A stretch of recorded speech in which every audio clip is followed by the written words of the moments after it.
Ya, kita berjumpa kembali dalam berbagai pembahasan yang menyangkut bidang-bidang ekonomi, bidang-bidang sosial, dan bidang-bidang yang berkaitan dengan bisnis.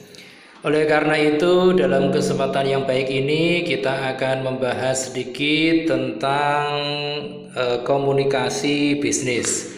Terutama kita akan membahas tentang revisi pesan-pesan bisnis.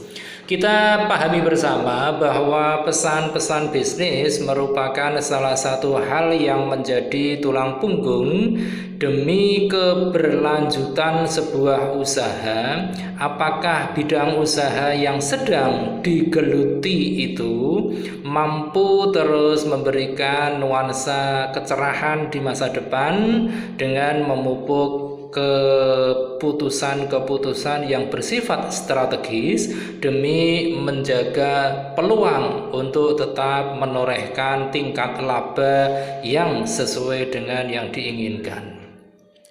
Tentu dengan komunikasi bisnis, terutama dalam hal bagaimana merevisi pesan-pesan bisnis, kita mengenal ada beberapa cara untuk merevisi pesan-pesan bisnis.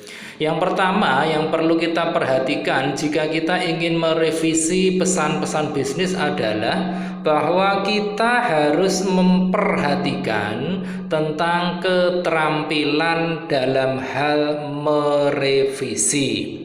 Yang pertama adalah bagaimana kita mampu mengedit isi daripada pesan-pesan bisnis itu sendiri.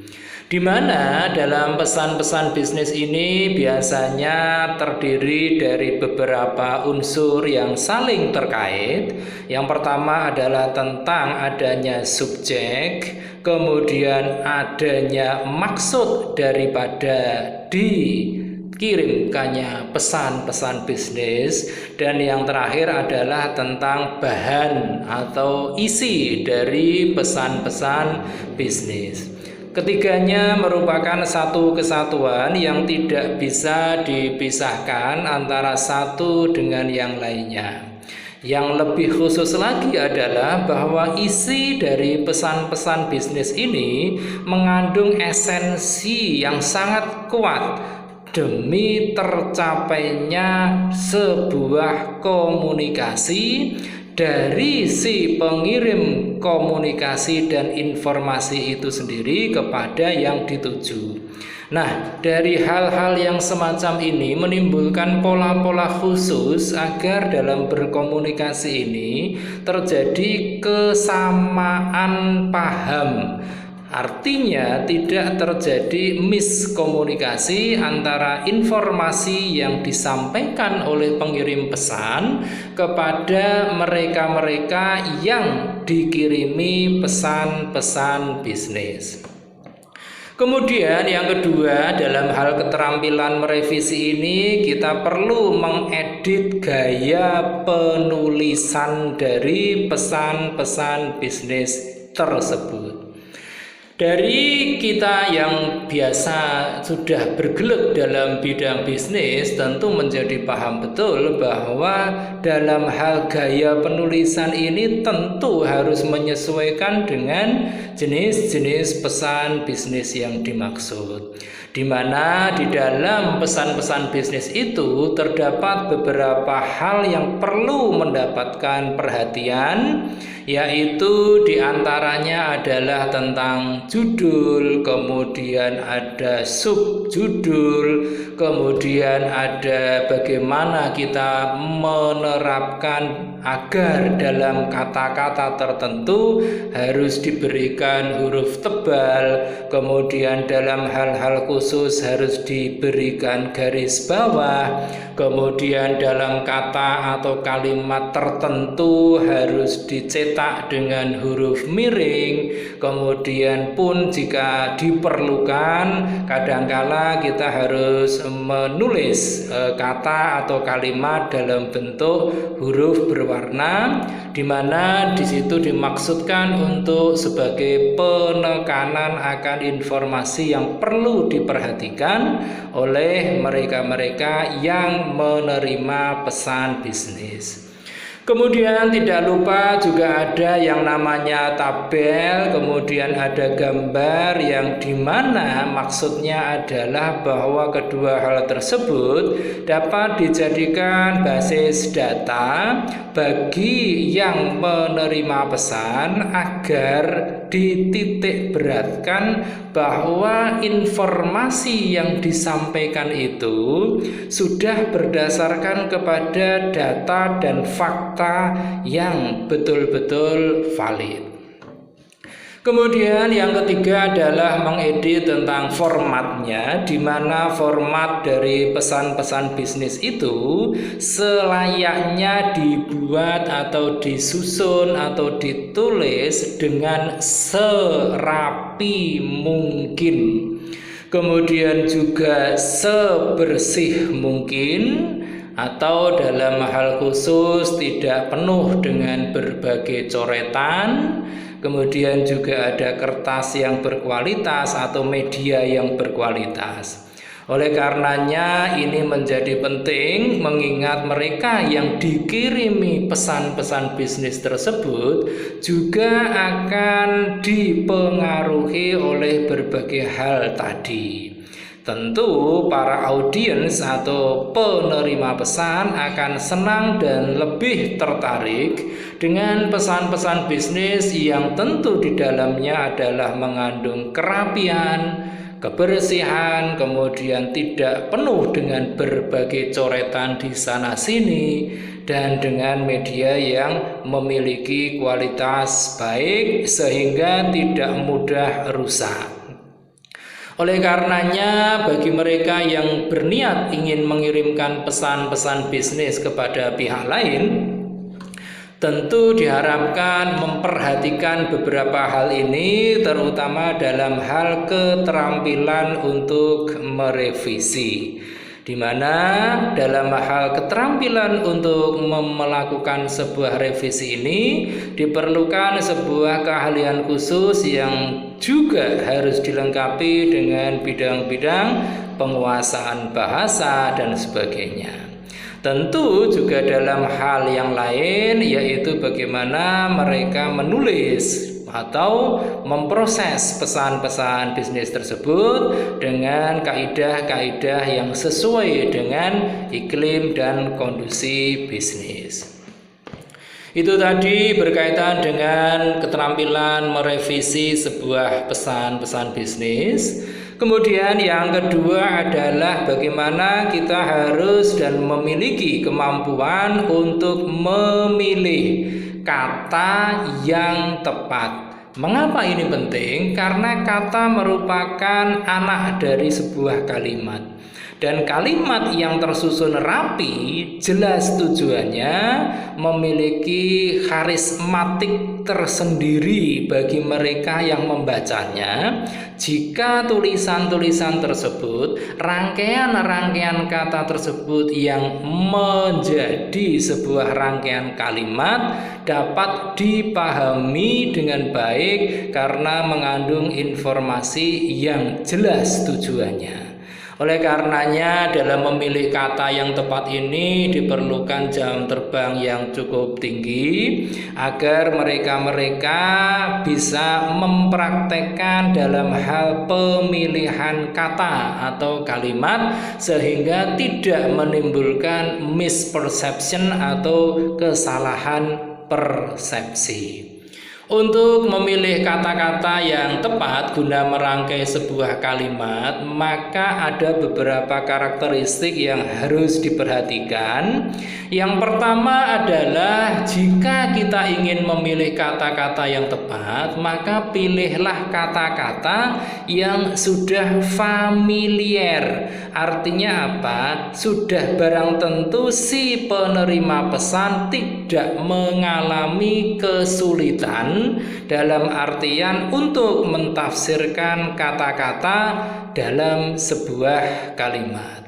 Karena itu dibutuhkan sebuah wawasan yang cukup luas agar kata-kata yang bersifat umum ini dapat dipergunakan, dapat dirangkai menjadi sebuah kalimat untuk menyajikan sebuah informasi yang akan dibagikan kepada para audiensnya.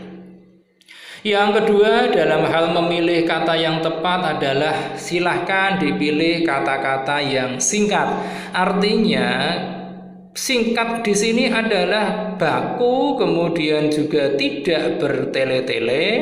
Karena apa? Karena audiens tidak semuanya memiliki waktu dan ruang yang cukup untuk mencerna kata per kata, kalimat per kalimat yang memang ditujukan untuknya.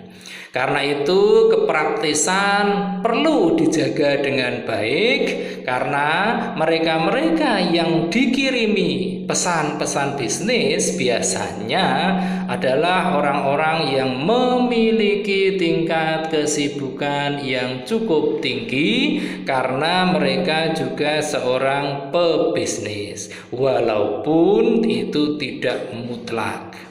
Oleh karenanya dalam memilih kalimat atau kata-kata ini diperlukan sebuah pendekatan khusus. Kalau kita di Indonesia tentu kita mengacu kepada yang namanya ejaan bahasa Indonesia yang berlaku secara sah. Artinya apa?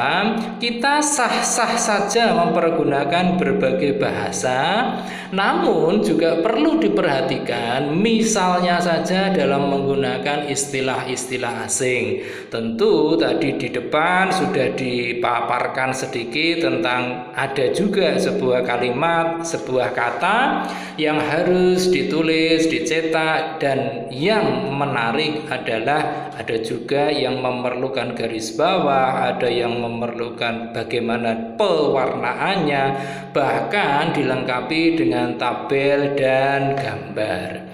Untuk tabel pun biasanya agar lebih jelas tidak hanya sekedar tabelnya, tapi juga dijelaskan atau dipaparkan tentang maksud dari tabel tersebut. Karena apa? Tidak semua orang, mereka yang dikirimi pesan bisnis ini bisa menerjemahkan tabel tersebut sesuai dengan apa yang kita inginkan.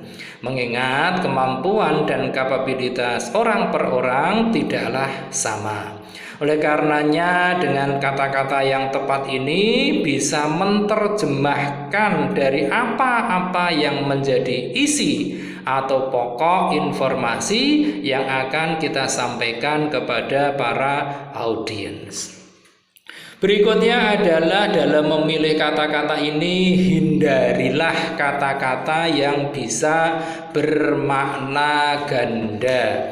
Ini penting sekali mengingat dalam pesan-pesan bisnis ini mengandung tidak hanya sekedar arti sebuah kata atau kalimat, namun dalam pesan bisnis ini juga mengandung multiplier effect-nya, di mana salah satunya adalah berurusan atau bersinggungan dengan bisnis. Artinya apa? Bisnis adalah sebuah kegiatan manusia yang berpatokan kepada kebutuhan, keinginan dari audiens yang dipenuhi oleh para penjual atau para produsen. Oleh karenanya dalam pemilihan kata-kata atau kalimat-kalimat ini tentu haruslah dapat dipahami secara seluruhnya, baik oleh pengirim pesan bisnis maupun mereka yang menerima pesan bisnis.